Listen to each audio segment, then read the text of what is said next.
குருவியோட ஷேப்லேயே ஒரு குருவி கூடு பார்த்தீங்க. நம்ம வீட்டுக்கு முன்னாடி இருக்க சீத்தா மரத்தில் ஒரு கூடு மாதிரி இருந்துச்சு. அது அணில் கூடா இல்லை குருவி கூடான்னு பார்க்கலான்னு பக்கத்தில் போய் பார்க்கும்போது அது வந்து குருவி கூடுங்க. சிட்டுக்குருவியோட கூடு எப்படி என்ட்ரன்ஸ்லாம் வச்சு அழகாக கட்டியிருக்கு பாருங்கள். ரொம்ப பார்க்க அழகாக இருந்துச்சு. நிறையா தேங்காய் நார், பஞ்சு இதெல்லாம் வச்சு கட்டியிருந்துச்சு. சிட்டுக்குருவி கூடு கட்டிருந்துச்சுனாவே கண்டிப்பாக அதில் முட்டைகள் இருக்கும். சரி, முட்டை இருக்கா இல்லையான்னு பார்க்கலான்ட்டு எடுத்து பார்த்தேன். 2 முட்டை மட்டும்தான் இருந்துச்சு. ரொம்ப குட்டி முட்டையாக இருந்துச்சு. எப்படி இருக்குன்னு பார்க்குறதுக்காக மட்டும்தான் எடுத்தேன். திரும்ப கூட்டுக்குள்ளேயே முட்டையை சேஃபாக வச்சுட்டேன். அந்த கூடுமே உள்ளே முட்டை வைக்கிற இடத்துல அவ்வளோ பஞ்சு இருக்குது சேஃபாக இருக்கிறதுக்காக.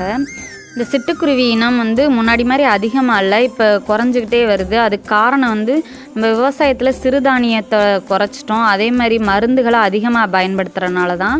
ஸோ இயற்கை விவசாயத்துக்கு எல்லாருமே மாற வேண்டிய கட்டாயத்தில் இருக்கோம். அதுதான் நமக்குமே நல்லது, பறவைகளுக்கும் நல்லது.